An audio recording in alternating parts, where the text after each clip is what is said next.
Hello बच्चों, कैसे हैं आप। बच्चों, आज हम पढ़ेंगे क्लास 10th सामाजिक अध्ययन के अंतर्गत लोकतांत्रिक राजनीति विषय का 5वां अध्याय जन संघर्ष और आंदोलन। हम आपको बताएंगे बच्चों इस पाठ से संबंधित प्रश्नों के उत्तर। तो चलिए शुरू करते हैं। सबसे पहला प्रश्न है यहाँ पर आपका, दबाव समूह और आंदोलन राजनीति को किस प्रकार प्रभावित करते हैं। तो आप क्या लिखेंगे उत्तर। आप उत्तर में लिख सकते हैं, लोग सरकार से अपनी मांगें मनवाने के लिए कई तरीके अपनाते हैं। लोग इसके लिए संगठन बनाकर अपने हितों को बढ़ावा देने वाले कार्य करते हैं, जिसे हित समूह कहते हैं। कभी कभी लोग बगैर संगठन बनाए अपनी मांगों के लिए एकजुट होने का फैसला करते हैं। ऐसे समूह को आंदोलन कहा जाता है। आई बात समझ में। ये हित समूह या दबाव समूह और आंदोलन राजनीति पर कई तरह से असर डालते हैं। इस प्रकार से आप लिखते चले जाएंगे और फिर लिखेंगे पॉइंट बनाकर। नंबर 1, दबाव समूह और आंदोलन अपने लक्ष्य तथा गतिविधियों के लिए जनता का समर्थन और सहानुभूति हासिल करने की कोशिश करते हैं। इसके लिए सूचना अभियान चलाना, बैठक आयोजित करना अथवा अर्जी दायर करने जैसे तरीकों का सहारा लिया जाता है। ऐसे अधिकतर समूह मीडिया को प्रभावित करने की कोशिश करते हैं ताकि उनके मसलों पर मीडिया ज़्यादा ध्यान दे। ठीक है, इस प्रकार से आप लिखते चले जाएंगे। दूसरा पॉइंट है बच्चों, ऐसे समूह अक्सर हड़ताल अथवा सरकारी कामकाज में बाधा पहुंचाने जैसे उपायों का सहारा लेते हैं।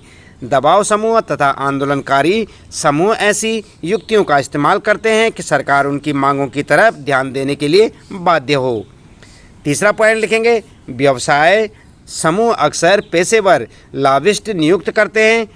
दबाव समूह अथवा आंदोलनकारी समूह के कुछ व्यक्ति सरकार को सलाह देने वाली समितियों और आधिकारिक निकायों में शिरकत कर सकते हैं। इस प्रकार दबाव समूह और आंदोलन दलीय राजनीति में सीधे भाग नहीं लेते, लेकिन वे राजनीतिक दलों पर असर डालना चाहते हैं।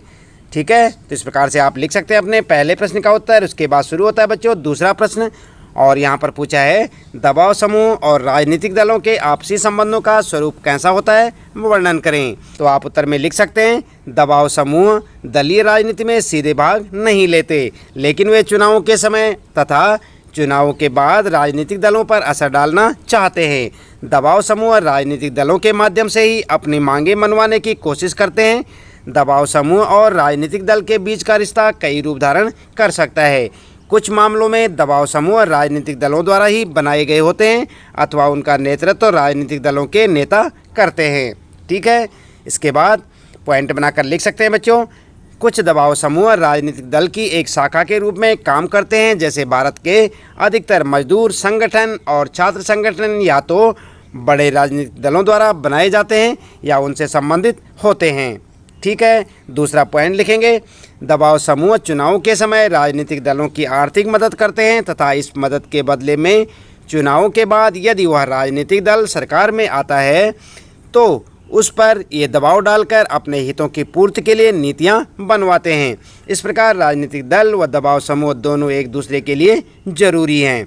आई बात समझ में। इस प्रकार से लिखते चले जाएंगे। तीसरा पॉइंट है बच्चों, अधिकांशतः दबाव समूह का राजनीतिक दलों से प्रत्यक्ष संबंध नहीं होता। दोनों परस्पर विरोधी पक्ष लेते हैं, फिर भी इनके बीच संवाद कायम रहता है और सुलह की बातचीत चलती रहती है। राजनीतिक दलों के अधिकतर नए नेता दबाव समूह अथवा आंदोलनकारी समूह से आते हैं। तो इस प्रकार से आप अपने दूसरे प्रश्न का उत्तर लिख सकते हैं। अच्छे से लिखें बच्चों, साथ साथ याद भी करें। और इसके बाद फिर आता है आपका तीसरा प्रश्न। यहाँ पर पूछा है, दबाव समूह की गतिविधियाँ लोकतांत्रिक सरकार के कामकाज में कैसे उपयोगी होती हैं। क्या लिखेंगे उत्तर। उत्तर लिख सकते हैं, दबाव समूह की गतिविधियां लोकतांत्रिक सरकार के कामकाज में उपयोगी साबित होती हैं। और फिर पॉइंट बनाकर लिखेंगे। नंबर 1, आम नागरिक की ज़रूरतों से सरकार को अवगत कराते हैं। ये दबाव समूह शासकों के ऊपर दबाव डालकर लोकतंत्र में महत्वपूर्ण भूमिका निभाते हैं। सरकारें अक्सर धनी और ताकतवर लोगों के अनुचित दबाव में आ जाती है। जनसाधारण के हित समूह इस अनुचित दबाव के प्रतिकार में उपयोगी भूमिका निभाते हैं और आम नागरिकों की ज़रूरतों और समस्याओं से सरकार को अवगत कराते हैं। इसके बाद दूसरा पॉइंट लिखेंगे, सरकार की निरंकुशता पर रोक लगाते हैं। सरकार पर यदि कोई एक समूह अपने हित में नीति बनाने के लिए दबाव डालता है तो दूसरा समूह उसके प्रतिकार में दबाव डालेगा। कि नीतियां उस तरह से न बनाई जाएं, सरकार निरंकुश नहीं हो पाती। ये समूह सरकार पर अंकुश बनाए रखते हैं तथा सरकार को ये भी पता चलता रहता है कि समाज के विभिन्न वर्ग क्या चाहते हैं। इससे परस्पर विरोधी हितों के बीच सामंजस्य बिठाना तथा शक्ति संतुलन करना संभव होता है। ठीक है, तो इस प्रकार से आप लिख सकते हैं अपने तीसरे प्रश्न का उत्तर। फिर आता है चौथा प्रश्न बच्चों, और यहाँ पर पूछा है दबाव समूह क्या हैं, कुछ उदाहरण बताइए। क्या लिखेंगे आप? उत्तर में आप लिख सकते हैं समान आर्थिक हितों वाले वर्ग सरकार से अपनी मांगे मनवाने तथा हित पूरे करवाने के लिए संगठन बनाकर सरकार पर दबाव डालने का काम करते हैं, इन्हें दबाव समूह कहते हैं। आई बात समझ में? दबाव समूह किसे कहते हैं? तो आप इस प्रकार से लिख सकते हैं, ये दबाव समूह किसी खास वर्ग के हितों को बढ़ावा देना चाहते हैं। मजदूर संगठन, व्यावसायिक संघ और वकीलों, डॉक्टरों और शिक्षकों के निकाय इस तरह के दबाव समूह के उदाहरण हैं। ऐसे दबाव समूह का सरोकार पूरे समाज का नहीं बल्कि अपने सदस्यों की बेहतरी और कल्याण करना होता है। ठीक है, इस प्रकार लिख सकते हैं आप अपने चौथे प्रश्न का उत्तर। फिर आता है पांचवा प्रश्न, दबाव समूह और राजनीतिक दल में क्या अंतर है? आपको बताना है अंतर। तो उत्तर में लिख सकते हैं बच्चों, दबाव समूह और राजनीतिक दल में निम्नलिखित अंतर हैं। और क्या क्या अंतर है इस प्रकार से लिखेंगे आप। नंबर 1, दबाव समूह का लक्ष्य सत्ता पर प्रत्यक्ष नियंत्रण करने अथवा हिस्सेदारी करने का नहीं होता, जबकि राजनीतिक दलों का लक्ष्य सत्ता पर प्रत्यक्ष नियंत्रण करके सरकार बनाना या विरोधी दल के रूप में सरकार पर नियंत्रण रखना होता है। दूसरा लिखेंगे, दबाव समूह का निर्माण तब होता है जब समान पेशे, हित, आकांक्षा अथवा मत के लोग एक समान उद्देश्य को प्राप्त करने के लिए एकजुट होते हैं। राजनीतिक दल के निर्माण के लिए केवल समान राजनीतिक विचारधारा के लोगों का एकजुट होना जरूरी है, चाहे उनके आर्थिक हित अलग अलग हों। ठीक है, इसी प्रकार तीसरा पॉइंट लिखेंगे बच्चों, राजनीतिक दलों का चुनाव के समय जनता का सामना करना पड़ता है, जबकि दबाव समूह को जनता के समर्थन की आवश्यकता नहीं होती। अगला पॉइंट है नंबर 4 पर, दबाव समूह दलीय राजनीति में सीधे भाग नहीं लेते, लेकिन वे राजनीतिक दलों पर असर डालना चाहते हैं, जबकि राजनीतिक दल सीधे दलीय राजनीति में भाग लेना चाहते हैं। ठीक है, इस प्रकार से आप लिखते चले जाएंगे और आपके पांचवें प्रश्न का उत्तर हो जाएगा।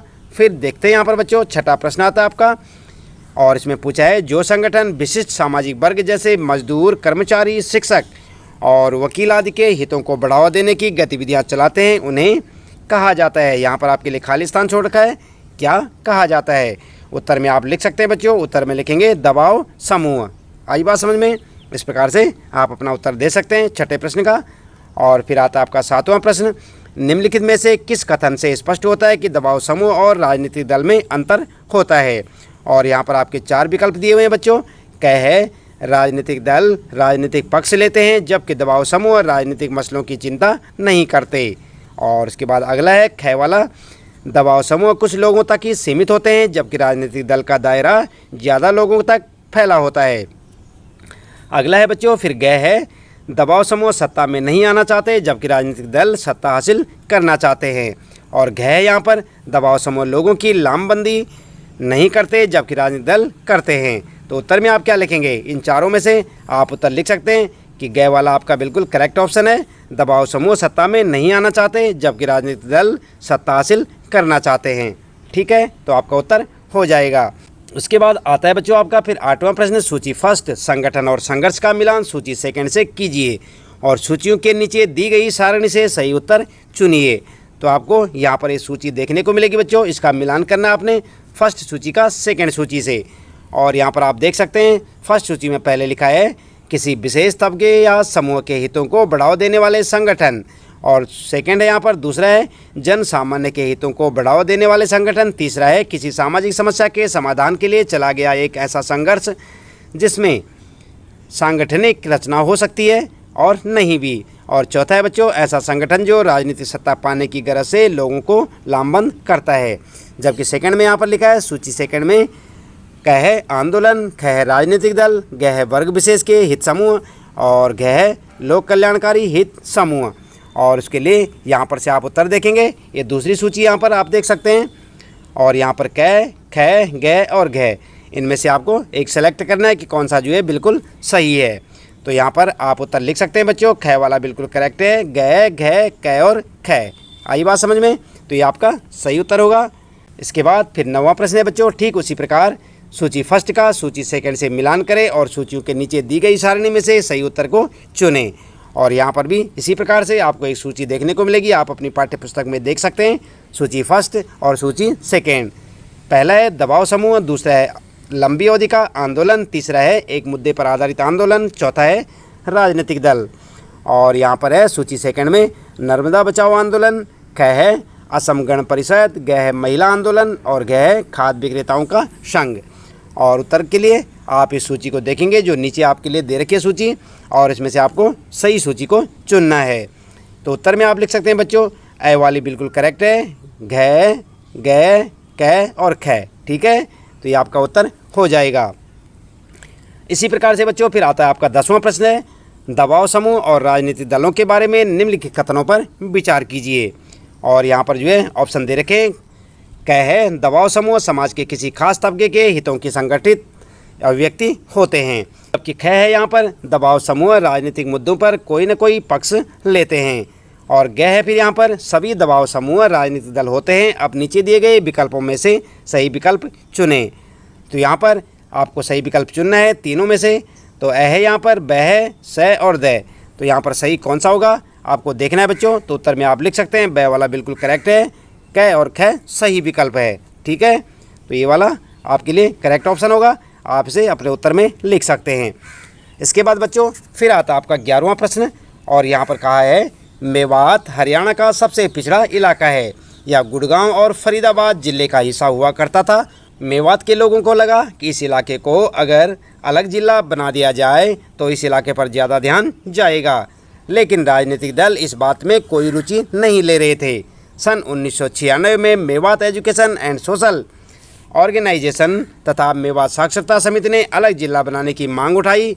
बाद में सन 2000 में मेवात विकास सभा की स्थापना हुई। इसने एक के बाद एक कई जन जागरण अभियान चलाए। इससे बाध्य होकर बड़े दलों यानी कि कांग्रेस और इंडियन नेशनल लोक दल को इस मुद्दे पर अपना समर्थन देना पड़ा। उन्होंने फरवरी 2005 में होने वाले विधानसभा के चुनाव से पहले ही कह दिया कि नया जिला बना दिया जाएगा। नया जिला सन 2005 की जुलाई में बना। ठीक है, पढ़ लिया आपने। इसके बाद यहाँ पर पूछा है, इस उदाहरण में आपको आंदोलन, राजनीतिक दल और सरकार के बीच क्या रिश्ता नज़र आता है? क्या आप कोई ऐसा उदाहरण दे सकते हैं जो इससे अलग रिश्ता बताता हो? समझे आप बच्चों? तो क्या लिखेंगे उत्तर में? उत्तर में आप इस प्रकार से लिख सकते हैं बच्चों, इस उदाहरण में देखा गया कि मेवात को अलग जिला बनाने के लिए दबाव समूह और आंदोलन ने राजनीतिक दलों व सरकार को प्रभावित किया।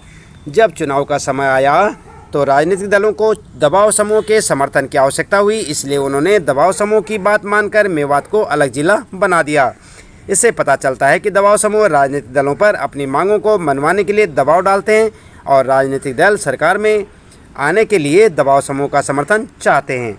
ठीक है, तो इस प्रकार से आप अपना उत्तर लिख सकते हैं बच्चों। अपने हिसाब से भी आप अपना उत्तर लिख सकते हैं। आप जो है उस टिप्पणी को या पैराग्राफ को पढ़कर लिख सकते हैं। तो इसके साथ ही बच्चों इस पाठ से संबंधित प्रश्नों के उत्तर यहाँ पर समाप्त होते हैं। उम्मीद है कि आपको अच्छे से समझ आए होंगे। इसी प्रकार कक्षा 10 सामाजिक अध्ययन के अंतर्गत लोकतांत्रिक राजनीति विषय के सभी पाठों के प्रश्न उत्तर जानने के लिए लगातार जुड़े रहे हमारे साथ। यदि आप चैनल में पहली बार आए हैं तो चैनल को सब्सक्राइब अवश्य कर दें, बेल आइकन भी दबा दें बच्चों, ताकि आपको आने वाली प्रत्येक पाठ की वीडियो की नोटिफिकेशन मिलती रहे। मिलते हैं फिर अगली वीडियो में नए पाठ के कुछ नए प्रश्न उत्तरों के साथ।